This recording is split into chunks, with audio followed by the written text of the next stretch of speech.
الرحمن الرحیم الحمد للہ رب العالمین والصلاة والسلام علی سید المرسلین وعلی آلہ وصحبہ اجمعین ومن تبعہم بإحسان الی یوم الدین. ٹھیک ہے.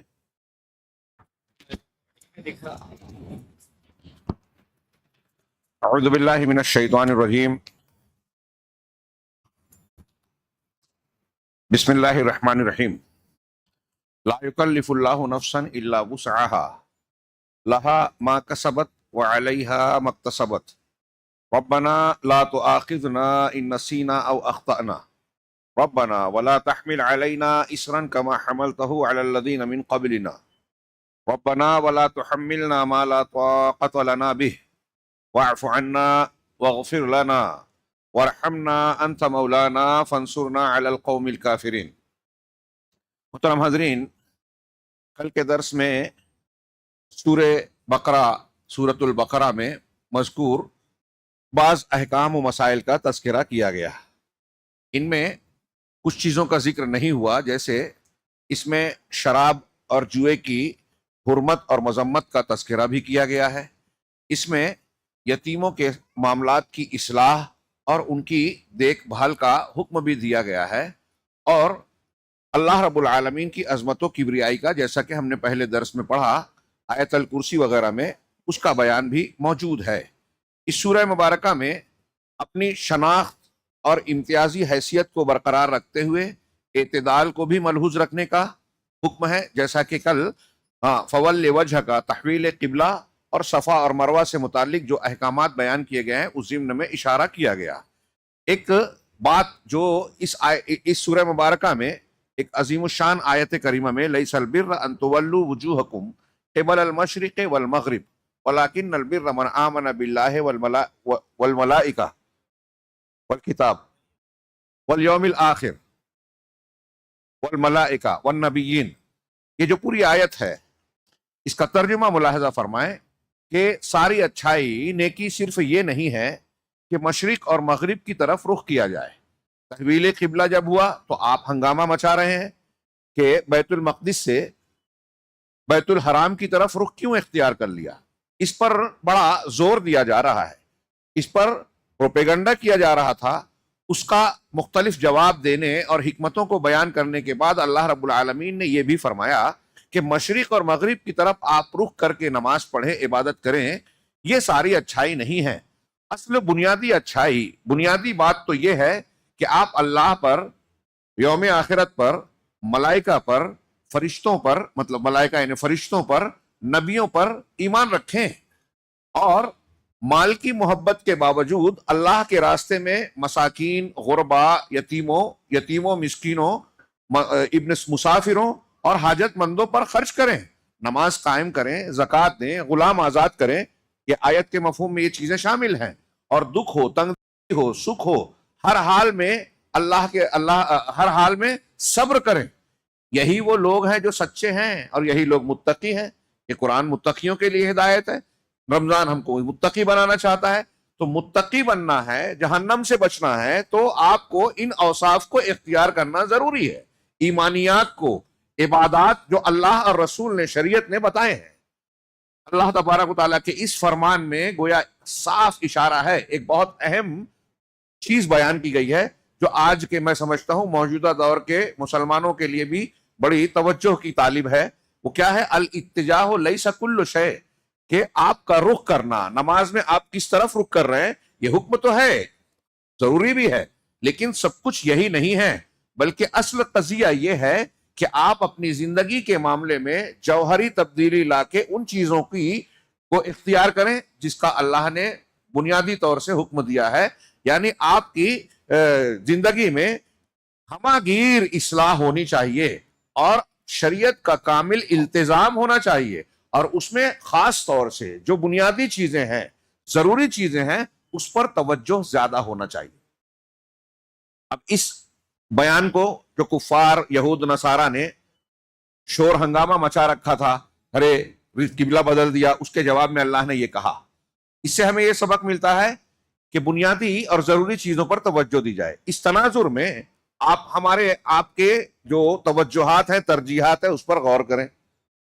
انفرادی طور سے ہم اپنی عام زندگی میں کن چیزوں کو زیادہ، کن چیزوں پر زیادہ توجہ دیتے ہیں اور کن چیزوں پر توجہ کو چھوڑ دیتے ہیں. اگر زندگی کے ایک ایک پہلو پر ہم تجزیہ کریں تو ہمیں بڑا افسوس ہوگا کہ عام زندگی سے لے کر اجتماعی زندگی کے مختلف معاملات میں آج مسلمانوں کا معاملہ یہ ہے کہ جو زیادہ اہم اور ضروری چیزیں ہیں اس کو نظر انداز کر دیتے ہیں، اور جو غیر اہم معمولی چیزیں ہیں اس پر پورا فوکس لگاتے ہیں. کہاں سے میں شروع کروں؟ دعوت و تبلیغ اور بڑے بڑے کاموں کو دیکھیے جو مختلف جماعتیں کام کر رہی ہیں.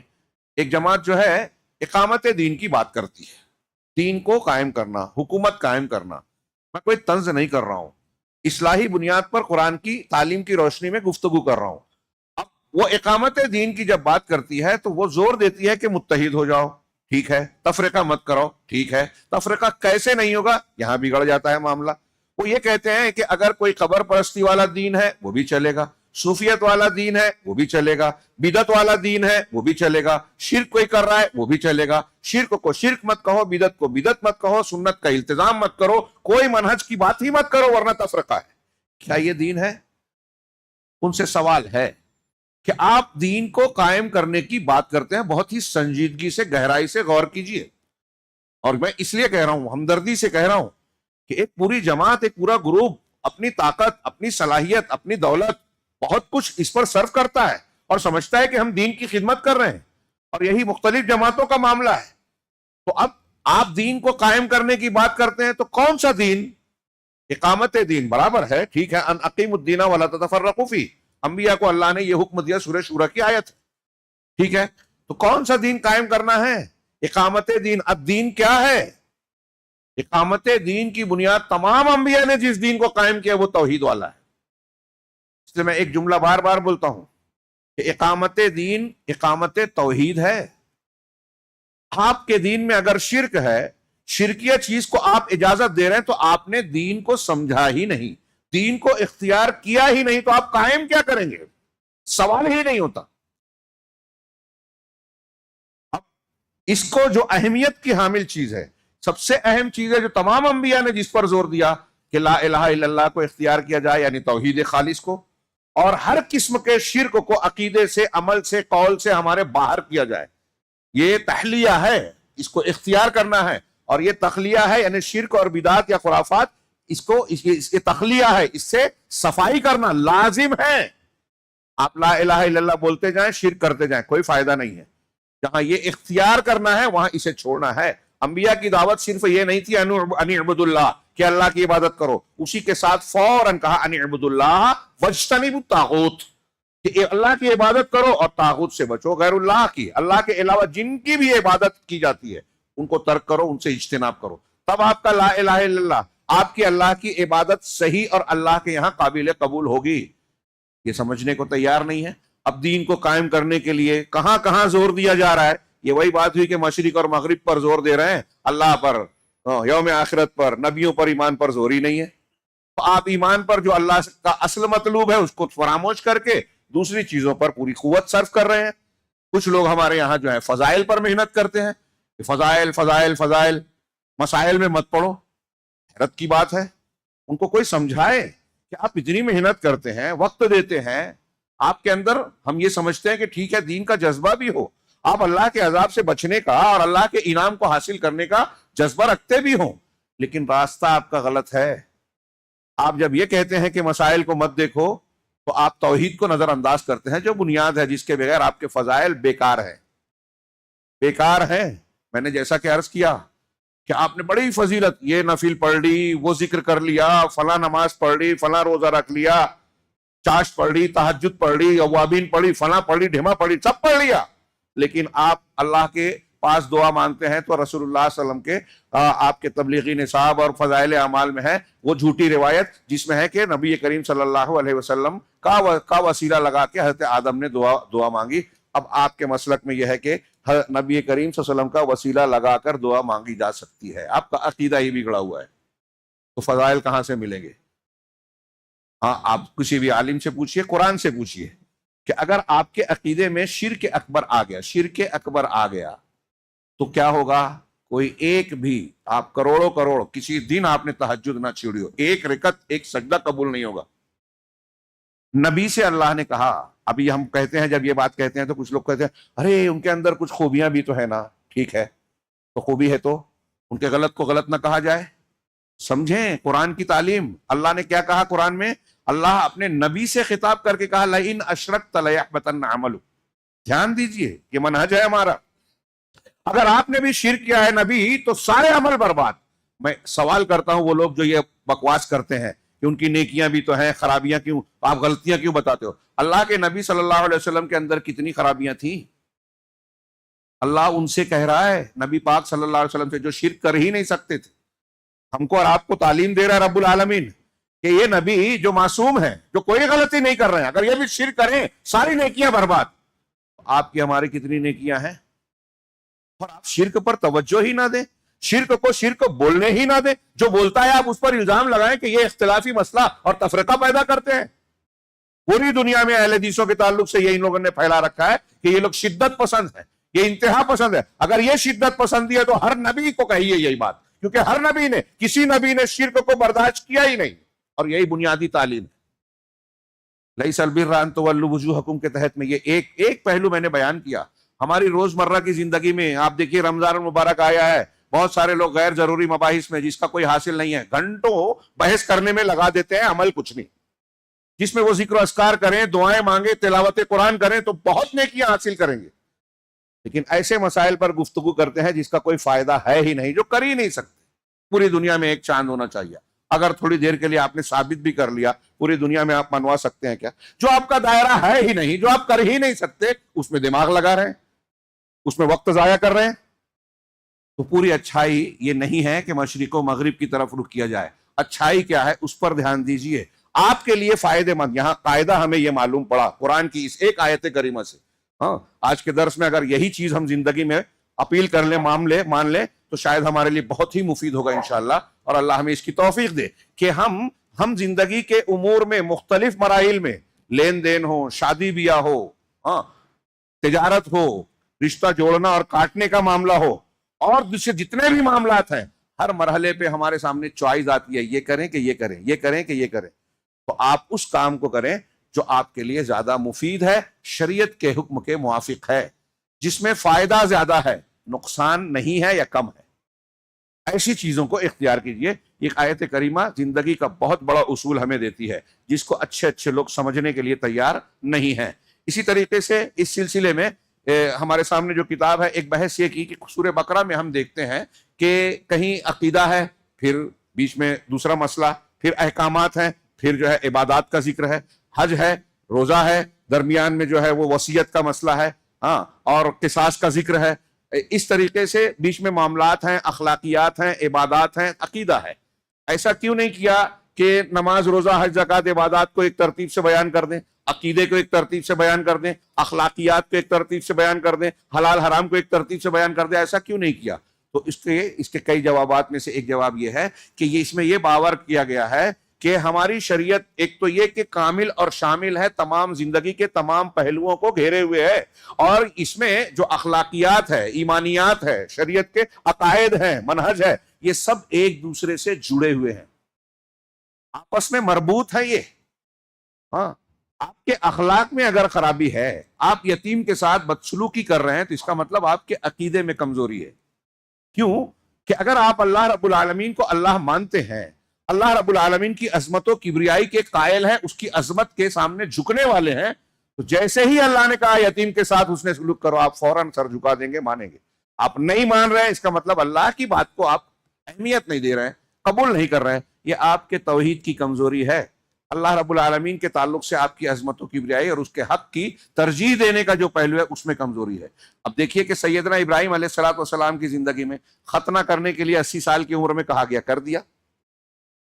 بیٹے کے گلے پہ چھری چلا دو، لے گئے، چلا دی، چلی نہیں ہے الگ بات ہے، اللہ نے نہیں چلنے دی. بیوی بچے کو بے آب و گیا وادی میں چھوڑا ہے. ہم اس کو بولتے ہیں کہ حضرت ابراہیم میں یہ تسلیم و رضا کیوں تھی؟ اس لیے کہ توحید اعلیٰ تھی. تو عقیدہ صحیح ہوگا تو عمل بھی درست ہوگا، عمل صالح ہوگا، شریعت کے موافق ہوگا. اب آج ہم کو اور آپ کو پتہ چلتا ہے کہ رسول اللہ صلی اللہ علیہ وسلم کی سنت یہ ہے، اور ہم کہتے ہیں کہ نہیں ٹھیک ہے سنت یہ ہے، لیکن اتنے لوگ یہ کرتے ہیں. ہمارے امام کا، ہمارے پیر صاحب کا، ہمارے دادا کا یہ طریقہ تھا. اس کو ہم نے قبول کر لیا. آپ کیا کہہ رہے ہیں؟ چھوٹی بات نہیں ہے یہ. آپ یہ کہہ رہے ہیں کہ اللہ رب العالمین نے جو شریعت دی ہے، رسول اللہ صلی اللہ علیہ وسلم نے جو شریعت دی ہے، اس کو ہم لائٹلی بھی لے سکتے ہیں، چھوڑ کے اس کے مقابلے میں امام کے قول کو ترجیح دے دی، فلاں کی بات کو مان لی. تو آپ کا یہ رویہ یہ بتاتا ہے کہ آپ کا منہج اور عقیدہ درست نہیں ہے، اور اس مصیبت میں امت مسلمہ کی اکثریت کہیں نہ کہیں ملوث ہے. ہمارے بہت سارے آج نام نہاد اہل الحدیث بھی، سب کو نہیں کہہ رہا ہوں، کچھ ہیں جو کئی مقامات پر میری سمجھ میں جو آیا وہ میں مانوں گا، اس کو ترجیح دوں گا، جو شریعت کہہ رہی ہے اسے ترجیح نہیں دوں گا. بہرحال یہ اس تناظر میں دیکھنا چاہیے کہ شریعت میں سورہ بقرہ میں جو یہ ترتیب بیچ میں درمیان میں اس طرح سے نہیں ہے کہ عقائد کو مرتب اور احکامات کو، اس کا ایک جواب یہ دیا کہ یہ ایک اشارہ یہ ہے کہ ہماری شریعت کامل ہے، اور دوسرے یہ کہ سب ایک دوسرے سے جڑی ہوئی چیزیں ہیں. پھر اس کے بعد یہ کہ خاندان اور خانگی مسائل کو عبادات کے احکام کے بعد کیوں لایا گیا؟ تو کہہ رہے ہیں تاکہ ہمارے دلوں کو اور ہمارے نفوس کو اس کے لیے تیار کیا جائے کہ جب ہم عبادت اور تقوی کو حاصل کر رہے ہیں تو اس کی بنیاد پر اللہ رب العالمین کی جانب سے جو کچھ احکامات ہمیں دیے جا رہے ہیں، جب ہم عبادت کے ذریعے سے اپنے اندر ہم نے تقوی پیدا کر لیا، روزہ رکھا، تقوی پیدا ہو گیا، تقوی اللہ کا ڈر آ گیا، پرہیزگاری آ گئی، تو اب اللہ کی طرف سے جو بھی حکم دیا گیا، جو دیا جائے گا، بندہ اسے قبول کرے گا، اس کے سامنے سر تسلیم خم کرے گا، اور ایسے میں اس کے لیے شریعت پر عمل کرنا، اسے قبول کرنا آسان ہو جائے گا. میں نے کل بھی اشارہ کیا تھا، ابھی بھی کہا کہ کئی لوگ اس لیے کچھ صحیح کام نہیں کرتے کہ اس کے کرنے سے میرے والد ناراض ہو جائیں گے، پڑوسی سوال اٹھائیں گے، دوست احباب پریشان کریں گے. جانتا ہوں کہ سنت ہے، لیکن سنت پر عمل کرنا بڑا دقت والا ہے. کئی مقامات پر ایسا معاملہ ہو جاتا ہے. آپ کے اندر، ہمارے اندر اگر تقوی آ گیا، اللہ کا ڈر آ گیا، اللہ کے لیے سب کچھ کرنے اور جینے مرنے کا جذبہ آ گیا، جو عبادات سے حاصل ہوتا ہے، جو عقیدے سے حاصل ہوتا ہے، تو یہ خوف ختم ہو جائے گا. ہم یہ سوچیں گے کہ لوگ ناراض ہوں، ہوتے رہیں، اللہ ناراض نہ ہو. توحید تو یہ ہے کہ خدا حشر میں کہہ دے یہ بندہ دو عالم سے خفا میرے لیے ہے، کسی کی پرواہ نہیں کریں، اللہ کی پرواہ کریں. یہ ہے ایمان. اور اسی لیے آپ دیکھیں گے کہ اکثر ان آیتوں میں جہاں احکامات بیان کیے گئے، خاندانی ہو، حلال حرام کا، آپ قرآن میں اور سورہ بقرہ میں ہر جگہ دیکھیں گے، انہوں نے آیت کے نمبر دیے ہیں، میں سمجھتا ہوں اس کی ضرورت نہیں ہے، کہ آپ اکثر ہر جگہ دیکھیں گے کہ اللہ تبارک و تعالیٰ نے آیت کے اخیر میں، درمیان میں اللہ سے ڈرنے کا حکم دیا ہے. ہاں، اللہ سے ڈرتے رہو، تم پر یہ چیز حرام کی گئی ہے اور اللہ سے ڈرو. حرام یہ کی گئی ہے اور اللہ سے ڈرنے کا کیا مطلب؟ اللہ کا ڈر ہے تو تمہیں یہ ماننا چاہیے. پھر اس کے بعد اس سورہ مبارکہ میں ہم دیکھتے ہیں کہ اللہ رب العالمین نے بنی اسرائیل کے تذکرے کے درمیان میں طالوت اور جالوت کا ایک قصہ نقل کیا ہے، اور یہ استخلاف کے سلسلے میں بنی اسرائیل کے دو گروہوں کا واقعہ بیان کرتا ہے.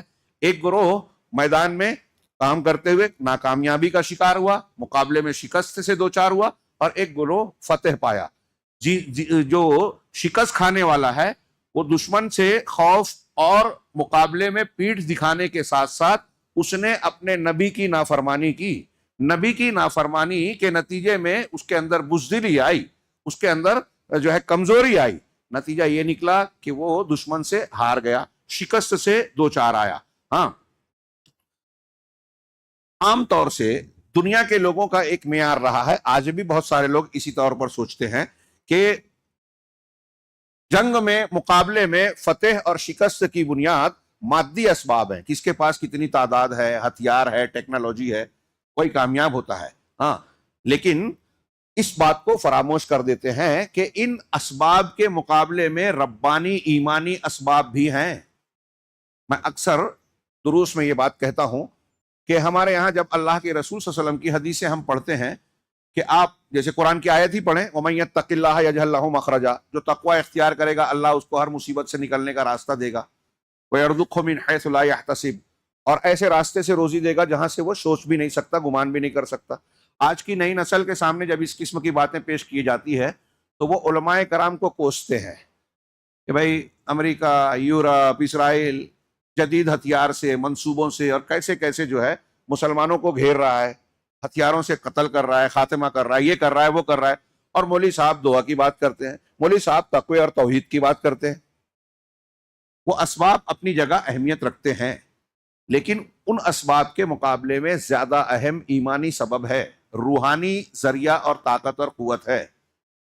میں اکثر یہ مثال دے رہا ہوں آج کل کہ آپ سوچئے حضرت یونس علیہ السلام مچھلی کے پیٹ میں تھے، ان کے پاس کون سا مادی سبب تھا، کون سا نیٹ ورک تھا، کس سے مدد لے سکتے تھے؟ صرف اور صرف ایمان اور دعا تھی۔ وہ کلمات جو کہے مچھلی کے پیٹ سے اللہ نے نکالا کہ نہیں نکالا؟ اور چھوڑیے وہ سب بھی، آپ اور ہم اللہ پر ایمان رکھتے ہوئے روزمرہ صبح شام کی اور مختلف دعائیں پڑھتے ہیں کہ نہیں پڑھتے ہیں؟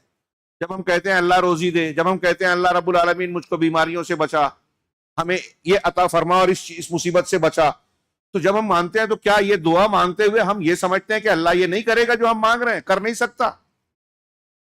اتنی حماقت کی بات ہے۔ جب آپ دعا مانگ رہے ہیں اللہ سے، آپ کہہ رہے ہیں فلسطین کے مسلمانوں کی حفاظت فرما، اور آپ یہ نہیں مانتے کہ اللہ تعالیٰ ہماری دعا کے ذریعے فلسطین کے مسلمانوں کی حفاظت کر سکتا ہے اگر دعا قبول ہوئی۔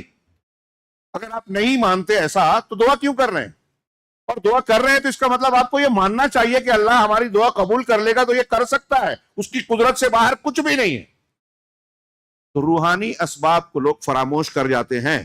چنانچہ یہ طائفہ ثانیہ جو کامیابی سے ہمکنار ہوا بنی اسرائیل کا، اس کے اندر ظاہری طور پر شجاعت تھی، سچائی تھی، اور اپنے رسول کی فرما برداری تھی، یقین اور توکل کی قوت تھی کہ اللہ پر بھروسہ رکھتے تھے، ایمان رکھتے تھے۔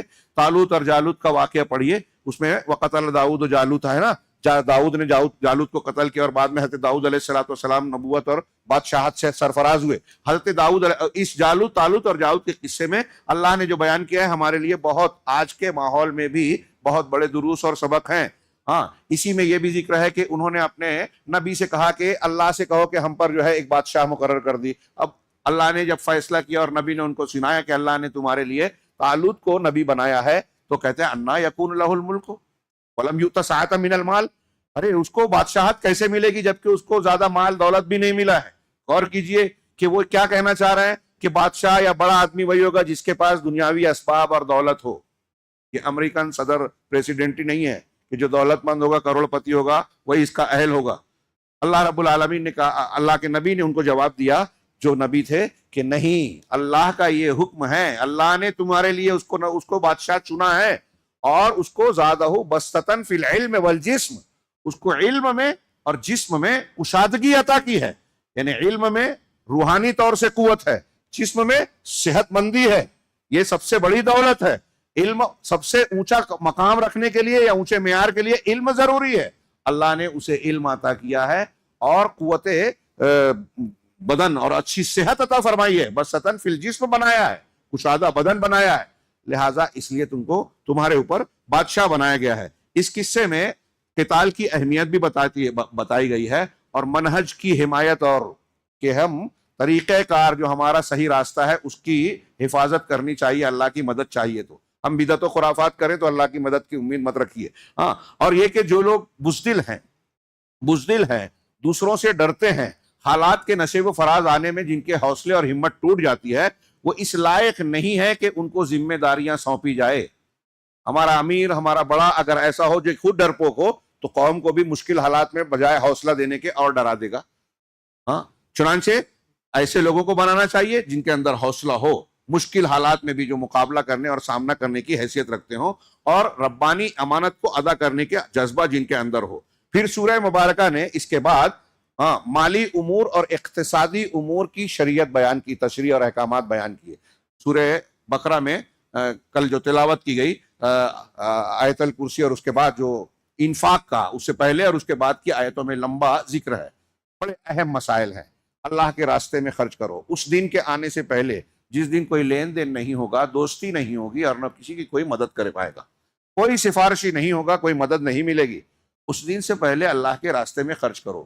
اللہ کے رسول صلی اللہ علیہ وسلم خوب خرچ کرتے تھے، سب سے زیادہ سخی تھے، اور رمضان میں آپ کی سخاوت اور زیادہ شباب پر ہوتی تھی، بخاری کی روایت میں ہے۔ تو خوب خرچ کرنا چاہیے، اور غربا، یتامہ، مساکین، ان کے حقوق کا خیال رکھنا بہت ضروری ہے، اس میں بتایا گیا ہے۔ اس میں ڈھونڈنا پڑے گا، یہ وہ فقراء نہیں ہیں جو لوگوں سے چمٹ کر بار بار مانگتے ہیں۔ وہ جو مانگنے والے ہیں وہ ان کو دے دو یا نہ دو، لیکن وہ آدمی جو لوگوں سے شرم کی وجہ سے، تعفف کی وجہ سے لوگوں کے سامنے ہاتھ نہیں پھیلاتا، اور لوگ دیکھ کر سمجھتے ہیں کہ اس کی حاجت پوری ہو رہی ہے. ایسے لوگوں کو پہنچانا ضروری ہے. یہ میں جو باتیں بیان کر رہا ہوں سورہ بقرہ کی آیتوں میں مذکور ہے. پھر یہ بھی کہا گیا کہ آپ خرچ کریں گے تو ایک دانہ سات بالیاں، اور ہر بالی میں 100 دانے، مطلب 1 روپیہ 1 پیسہ خرچ کریں تو اس کا 700 گنا ملے گا.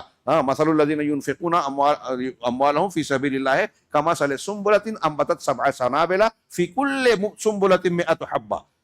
یہ آیت پڑھیے کہ جو لوگ اللہ کے راستے میں خرچ کرتے ہیں اس کی مثال ایسی ہے کہ ایک دانہ جس سے 7 بالیاں اور ہر بالی میں 100 دانے پیدا ہوئے.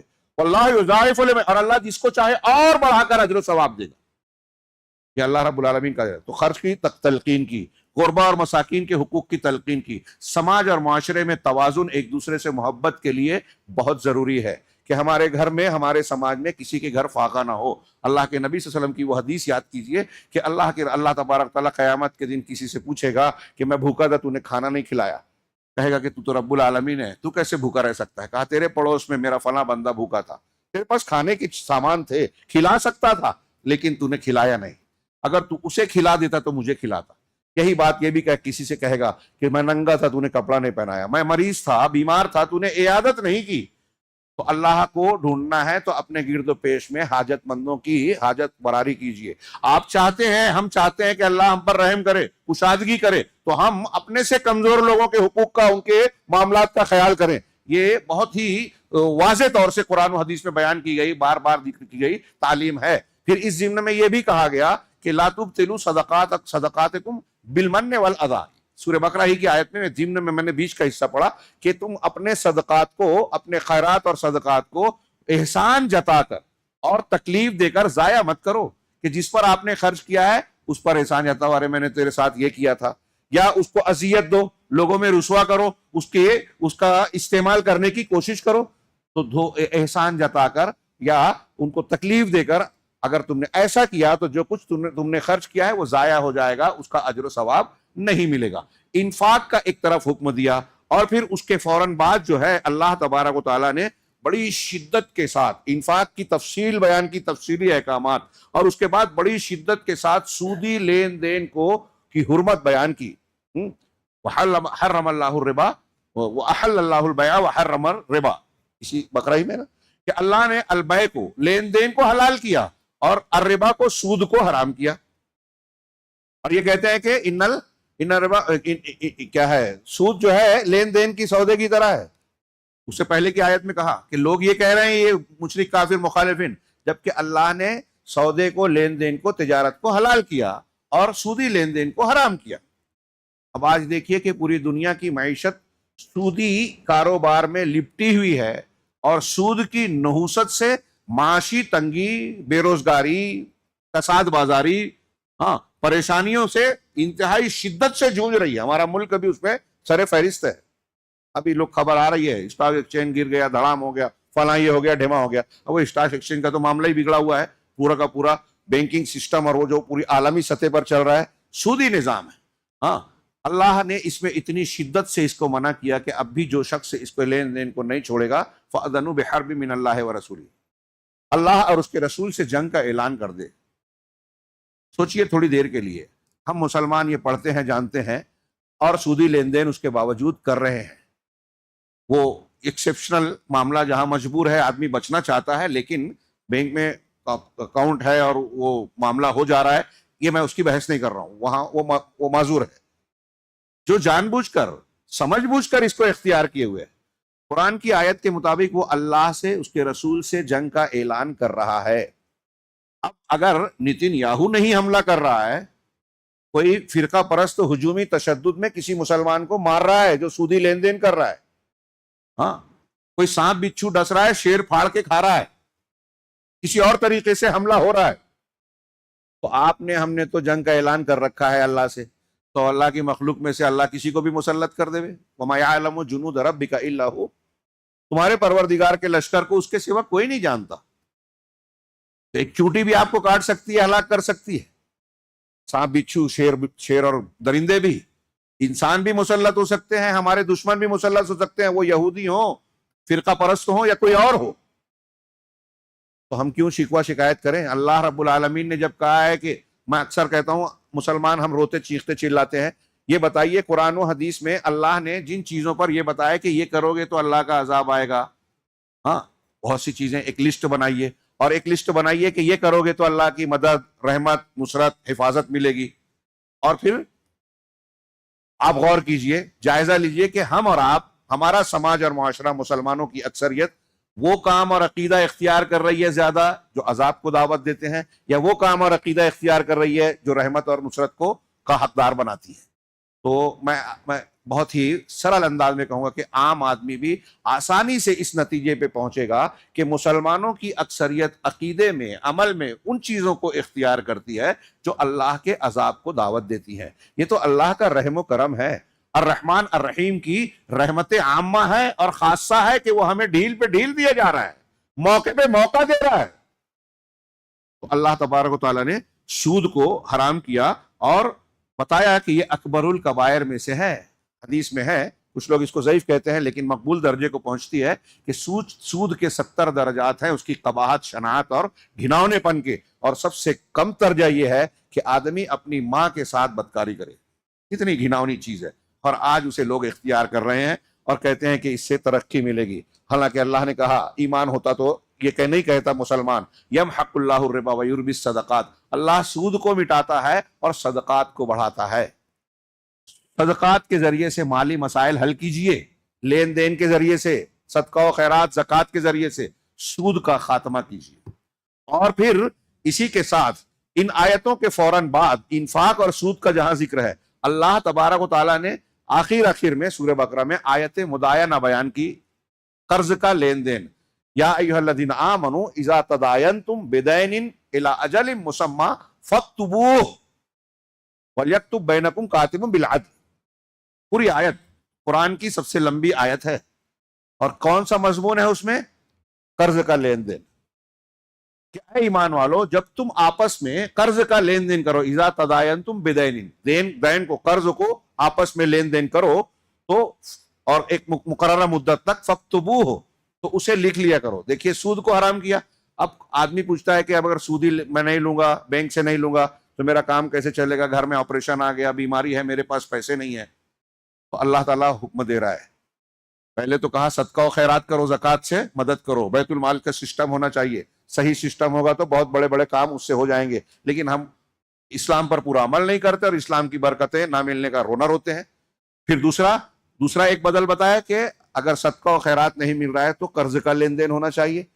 آپ یہ سود چاہتے ہو، پیسے پر پیسہ، اللہ رب العالمین آپ کو اجر و ثواب کا سود دینا چاہتا ہے، وہ آپ لینا ہی نہیں چاہتے. ابھی میں نے آیت سنائی کہ ایک دانے کا 7 بالی اور 7 کے 700 دانے، ایک کا 700 اور اس سے بھی زیادہ. یہ سود ہے جو اللہ دے گا آخرت میں، دنیا میں بھی اجر و ثواب دے گا. تو ایسے ہی اگر ایک مسلمان کسی مسلمان کو قرض دیتا ہے، بہت بڑی نیکی ہے. آپ مسلم اور حدیثوں میں دیکھیے کہ پر ڈے آپ جتنا قرض کسی کو دیتے ہیں، ایک دن اتنے صدقے کا ثواب ملتا ہے. اور مدت پوری ہو جانے کے بعد اگر وہ تنگ دست ہے، انہی آیتوں میں ہے کہ تنگ دست ہے، فنظرۃ الی میسرہ، تو اس کو آیت دین میں ہی ہے، وَإِن كَانَ ذُو عُسْرَةٍ، غلط پڑھو تو بتا دیجیے حافظ صاحب. ہاں، اگر وہ تنگ دست ہے تو فنظرۃ الی میسرہ، اس کو کشادگی حاصل ہونے تک چھوٹ دی جائے. حدیث میں ہے کہ اگر آپ نے کسی کو قرض دیا، اب مدت پوری ہو گئی، فلاں ڈیٹ کو اس نے دینا تھا، اس نے معذرت کی، سچا آدمی ہے، ہاں، ٹال ٹول دھوکہ بازی نہیں کرنا چاہتا، لیکن اس کی طاقت نہیں ہے کہ وقت پر آپ کو لوٹا دے. وہ آپ کے سامنے عذر پیش کرتا ہے کہ بھائی میرے پاس اس وقت طاقت نہیں ہے، ایسے ایسے حالات ہو گئے، فلاں وجہ ہو گئی. آپ اس کو معذور سمجھ کر اسے چھوٹ دیتے ہیں. تو ایک روایت میں، صحیح حدیث میں ہے کہ مدت کے بعد آپ جتنا دن چھوٹ دیں گے، اس کے جتنی رقم ہے اس کے ڈبل اللہ کے راستے میں صدقہ کرنے کا ثواب ملے گا. لیکن یہ سود آج کس کو چاہیے؟ سود میں کہہ رہا ہوں سمجھانے کے لیے، سود نہیں، یعنی اللہ کی طرف سے جو پروفٹ مل رہا ہے اجر و ثواب کا، یہ نہیں چاہیے. پیسے پہ پیسہ چاہیے، اس کے لیے ہیلے بہانے اختیار کیے جاتے ہیں، نہ جانے کیا کیا. تو ایک طرف اللہ نے سود کو منع کیا اور قرض کا حکم دیا. اور قرض کے سلسلے میں یہ جو کل ایک صاحب پوچھ رہے تھے کچھ لکھا پڑھی کرنے کے لیے، آپ غور کیجئے کہ جب قرض کا لین دین کرو تو اللہ تعالیٰ اپنے کلام مجید میں کہہ رہا ہے لکھ لو. اور آگے آیت میں کہا گیا کہ قرض چھوٹا ہو یا بڑا ہو، لکھنے سے چوکو مت، رکو مت. ہاں کبھی ایسا ہو کہ موقع نہیں ہے، معاملہ لکھنے پڑھنے کا ٹائم موقع نہیں مل رہا ہے، تو پھر کوئی بات نہیں. ہاں باہمی تجارت کا لین دین ہو رہا ہے آپس میں جو ہے رضامندی کے ساتھ میں، تو چھوٹا بڑا سب لکھ لو. اس آیت کے ضمن میں ایک بات بڑی بعض اہل علم نے بڑی پیاری بات کہی کہ سوچئے یہ دنیا، پوری دنیا، حدیث میں ہے کہ اللہ کے نزدیک جو ہے مکھی کے پر کے برابر بھی اس کی اہمیت نہیں ہے. اتنی حقیر ہے یہ دنیا اللہ کی نگاہ میں، اور اس کے باوجود ایک مومن کا لین دین اور قرض اتنا اہم ہے کہ اللہ تعالیٰ اس کی تفصیل بیان کر رہا ہے کہ لین دین میں لکھا پڑھی کر لو، بے ایمانی نہ ہو، کسی کا حق نہ مارا جائے. اس سے معاملات کی اور مومن کے معاملات کی اہمیت کتنی ہے. اسی لیے بعض علماء نے یہاں تک کہا کہ اس آیت سے یہ پتہ چلتا ہے کہ اس آیت سے پتہ چلتا ہے کہ یہ سب سے زیادہ رحمت کا سبب بننے والی چیز ہے اللہ کی نظر میں مومن. یعنی مومن کے تعلق سے اللہ اتنا رحیم و کریم ہے کہ اس کی وہ چیز بھی اللہ تبارک و تعالیٰ محفوظ کرنا چاہ رہا ہے جس کی کوئی اہمیت نہیں ہے اللہ کے پاس. تو اس آیت سے امید ہوتی ہے کہ اللہ معاف کرے گا مومنوں کو. یہ کچھ علماء کہتے ہیں تفسیر میں، اور بھی دوسری آیتوں کے بارے میں کچھ لوگوں نے کہا. تو اللہ تبارک و تعالیٰ نے قرض کے لین دین کی لکھا پڑھی کرنے کا، آج بہت سارے مسلمان اس کو سمجھتے ہیں اخلاق، کوئی بات نہیں مجھ کو اس پہ بھروسہ ہے. آج کل بھائی بھائی کے تعلق سے کہ نہیں میں بھائی ہوں، کوئی بات نہیں، والد صاحب کا انتقال ہو گیا، ایک بھائی کا پراپرٹی پر نام ہے، دوسرا کہتا ہے کوئی بات نہیں بھروسہ ہے. اور پھر اس کے بعد جھگڑا جب ہوتا ہے تو سال ہاں سال نکل جاتے ہیں، حل ہوتا ہی نہیں ہے. جس کے نام پہ کہتا ہے کوئی بات نہیں رہنے دو نا، دیکھا جائے گا. اب اس کے بچے جب بڑے ہو جاتے ہیں تو وہ سوچتا ہے بھائی کو کیوں دوں، بیٹے کو دوں گا. اور جب بھائی کا حق مار کے بیٹے کو دیتا ہے تو وہ حرام چیز اس کو دے رہا ہے، کھلا رہا ہے، رکھ رہا ہے، تو وہ بیٹے بھی پھر فرما بردار کہاں سے ہوں گے؟ وہ اپنے بھائیوں کے ساتھ وہی یہ سلسلہ چل رہا ہے ہمارے سماج اور معاشرے میں. ہم اللہ کی بات کو ماننے کے لیے تیار ہی نہیں ہے کہ جو ہر حقدار کو اس کا حق دینے کا. اور یہ تفصیل قرآن اتارا اللہ نے، یہ احکامات بیان کے کس لیے؟ ہمارے اور آپ کے لیے، ہماری زندگی کے لیے. دنیا میں بھی امن و سکون اور محبت سے گزرے گی، آخرت میں بھی کامیابی ملے گی. بہرحال اللہ تبارک و تعالیٰ نے سود کے تعلق سے 195، 215، 245، 254 اور پھر 261 سے لے کے 283 تک بیان کیا. اور پھر اس کے بعد للہ ما فی السماوات سے پہلے سب سے لمبی آیت میں قرض کے احکامات بیان کیے. اس کو ہمیں لائٹلی اور ہلکے میں نہیں لینا چاہیے. کوئی بھی لین دین کرے تو لکھا پڑھی کر لیں. یہ کوئی یعنی اس میں شرمانے کی بات یا اخلاقیات کے خلاف بات نہیں ہے، یہ اللہ کا حکم ہے. اس سے معاملات میں شفافیت اور انصاف کے تقاضوں کی تکمیل کا زیادہ امکان ہوتا ہے. آپ نے لکھا پڑھی نہیں کی تو ظلم ہو سکتا ہے. یہ اللہ رب العالمین کے فرمان کو نظر انداز نہیں کرنا چاہیے. سورت میں بعض فوائد کو ہم سرسری طور سے ذکر کرتے ہیں. اس میں مومنوں کے دلوں کو تقویت دینے اور ایمان کو مضبوط بنانے کے کئی مضامین اس آیت میں، اس سورہ مبارکہ میں بیان کیے گئے ہیں. اس میں سے ایک ہے آیت نمبر 259 میں جو ہے حضرت عزیر علیہ السلام کا قصہ ہے. کچھ لوگ کہتے ہیں مفسرین کہ وہ حضرت عزیر تھے، کچھ لوگ کہتے ہیں کہ نہیں، حضرت عزیر کی بجائے کوئی نیک صالح آدمی تھے. وہ کیا تھا؟ او کالذی مر علی قریۃ وہی خاویۃ علی عروشہا، کہ ایک آدمی ایک بستی پر سے گزرا جو تباہ ہو چکی تھی، مر چکے تھے. تو اس نے کہا کہ انا یحیی اللہ انا یحیی ہذہ اللہ بعد موتہا، کہ اللہ اس بستی کو، ان مردہ لوگوں کو مر جانے کے بعد کیسے زندہ کرے گا. تو اللہ نے انہیں موت دے دی، اور پھر 100 سال کے بعد ان کے ساتھ ان کے گدھے کو بھی موت دے دی. جب وہ دوبارہ زندہ کیا اللہ نے، اور پھر کہا کہ تم کتنا سوئے رہے یا کتنے دن دیر غافل رہے، تو کہا دن کے کچھ حصے میں. کہا نہیں، تم 100 سال سے ہو مردہ، ہاں، اور یہ دیکھو تمہارا گدھا ہڈی اور چمڑا بن چکا ہے. اب اللہ نے ان کے سامنے ان کو ایسا بنایا کہ اس پر گوشت پوش آ گیا اور وہ بھی زندہ ہو گیا. اللہ تعالیٰ اس طرح گویا اس دنیا میں کوئی مرنے والا واپس نہیں آتا، لیکن اللہ نے کچھ واقعات ایسے کیے جو دنیا میں بھی ثبوت کے طور پر پیش کیے کہ اللہ رب العالمین کے لیے یہ کوئی اس کی قدرت سے باہر نہیں ہے. پھر اس کے بعد حضرت ابراہیم علیہ السلام کا قصہ ہے، نمرود کے ساتھ آپ کا مناظرہ کہ میرا رب وہ ہے جو، نمرود نے بلایا کہ تو دوسرے کو رب مانتا ہے، کس کو مانتا ہے رب؟ ابراہیم. کہا میرا رب وہ ہے جو زندہ اور مردہ کرتا ہے، زندگی اور موت دیتا ہے. ربی الذی یحیی و یمیت، میرا پروردگار وہ ہے جو زندگی دیتا ہے، موت دیتا ہے. تو نمرود عام طور سے باطل پرستوں کی عقل کم ہوتی ہے. مشرک آدمی توحید والے کے مقابلے میں بے وقوف ملے گا آپ کو. شرک سب سے بڑی بے وقوفی ہے، اور وہ کرتا ہے، کتنا بھی ذہین دانشور دکھتا ہو وہ بے وقوف ہوگا. اور توحید والے کا مشرک کے مقابلے میں آئی کیو، سوجھ بوجھ زیادہ رہے گی. لکھ لیجئے،